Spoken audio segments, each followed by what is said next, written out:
Daily Broncos. Tonight we're going to be reacting to the team's 38-6 victory Sunday afternoon over the Atlanta Falcons. I mean, this was as dominant of a game as you'll see this season. It just wild to me because you look at the first seven or so games of Vance Joseph, the defense was the worst in football, and now all of a sudden, ever since then, it's played like the best unit in the league. We saw, of course, last week, not to bring it up again, but the Broncos, they played the Chiefs as well better than anyone that has all season. And unfortunately, that kick for the win ended up being blocked. But the reason why Denver was in that game and had a chance to win was one, because of Bo Nix, who I'm about to get into, but two, because of their defensive front and the pressure that they're able to put on consistently. And we saw tonight against Kirk Cousins, he was sacked 3 times. He was under constant pressure. You're not going to see Kirk play this poorly. 18 and 27, 173 yards, 6.4 average. I mean, the Falcons, they have a ton of weapons. Bijan Robinson, Drake London, Kyle Pitts, Darnell Mooney, and they were just non-existent because Cousins didn't have any time to throw. I mean, when do you see Bijan go 12 for 35? That's under 3 yards per carry in a game. Just absolutely wild to me. So the defense does what it does best and shuts down opposing offenses, but then you get the production out of Bo Nix, who I think right now is not only the best rookie quarterback in football, but I think he should be the favorite for Rookie of the Year. I get that Jaden Daniels had a better first month of the season, but ever since then, it's been all Bo Nix. 28 of 33, 307 yards, 4 touchdowns, 9.3 average, takes just 1 sack, 145 rating. Nix was perfect in this game. I can't think of one play that he messed up on, man. I mean, he was just unbelievably good, putting his team in a situation to easily win this game. He was unbelievably good as well against the Kansas City Chiefs. Just a great job by Nix to bounce back against, of course, the Ravens game from that, and then to play 2 straight very, very good, near flawless games. The Broncos, 26 for 105. They haven't been able to run the ball that well this season, but when they have, we see what their offense is able to do. And you look at Knicks, he doesn't have the best weapons in the world. Cortland Sutton is unbelievable. He's playing the best football of his career. Devon Vile is a young guy. You also got Marvin Mims Jr., who's another young guy. Troy Franklin found the end zone in this game. So did Mims, of course, had a return as well. That was really good. Little Jordan Humphrey had that 41-yard catch and run for the score.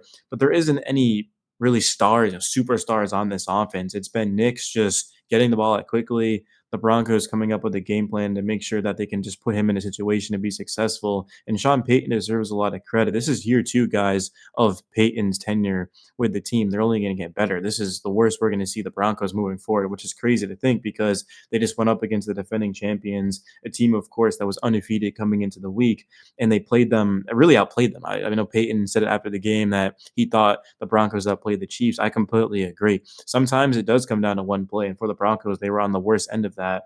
But I don't think anybody was really too disappointed about it, maybe in the moment, but they realized that, hey, look, year 2 of Payton, year 1 of Bo Nix.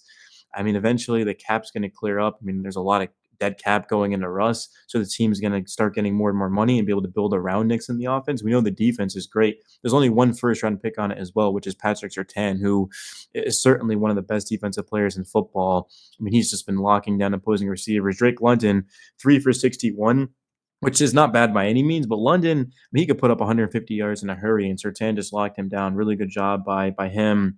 And the defense, we've got to talk about Nick Benito. He could have easily had 4 sacks against the Chiefs last week. Goes out there in this one, picks up 2.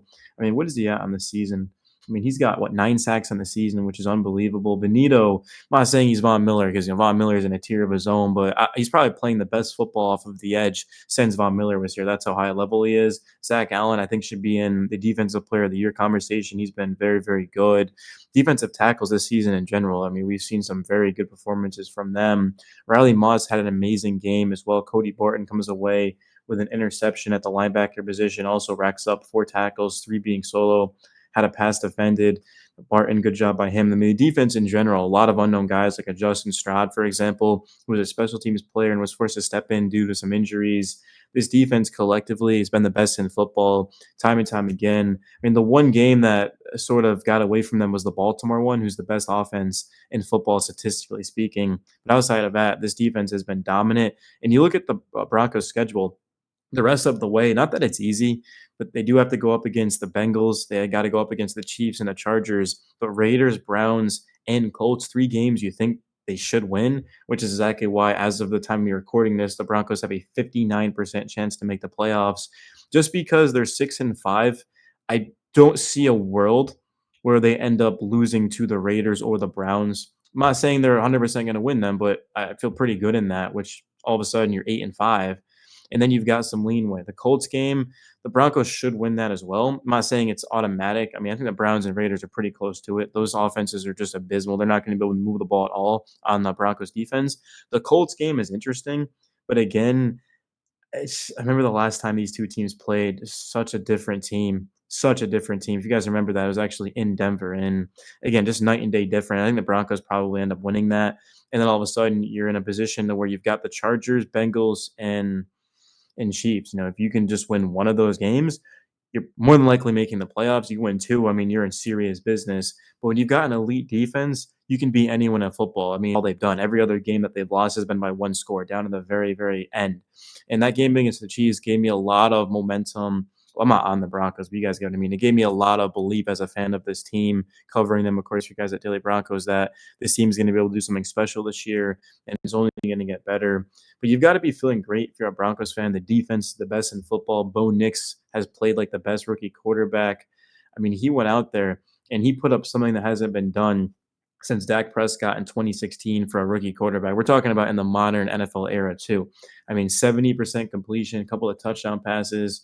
Of course, goes out there and, like I said, throws for 307 yards. I mean, Bo Nix looks like a special talent. And I remember when the Broncos drafted him, I made a video right after the draft saying that this was a perfect pick because Nix doesn't take sacks. He gets rid of it quickly. He's a very underrated athlete, and he's just a winner. And the Broncos needed that. They needed a guy to come in and actually listen and be able to make some plays and just basically be the opposite of Russell Wilson. I know Russ has been cooking, was not great today against the Ravens, but overall, Russ has been cooking for the Steelers since he came back. So Russ is a future Hall of Famer, but he just didn't exactly play the quarterback position the way Sean Payton wanted to. And Bo Nix is very, very similar to Drew Brees. Like, they're built the same way. Nix is a better athlete, but just in terms of the way they play the position, I mean, very identical. And if you don't believe me, go ask Sean Payton, who, of course, won a Super Bowl with Drew Brees and said the same exact thing that I'm just sort of reiterating. So, Denver guys, 6-5 in the season. There's been a couple of games that I thought they let get away. Week 1 against the Seahawks, Riley Moss a play away from that game. Certainly the Chiefs game. This team could be better, but I'm not complaining about being 500 with a serious chance to make the playoffs. If the Broncos make the playoffs this year, it's automatically, I would say, an A season, right? Not an A plus. You got to win a Super Bowl, but it's an A season if they make the playoffs with how the defense is. Bo Nix, of course, and understanding that this team is really a couple of playmakers away from winning a Super Bowl, man. I'm super excited, guys. Thank you so much for the support. Smash the like button, subscribe. I'm out. Peace.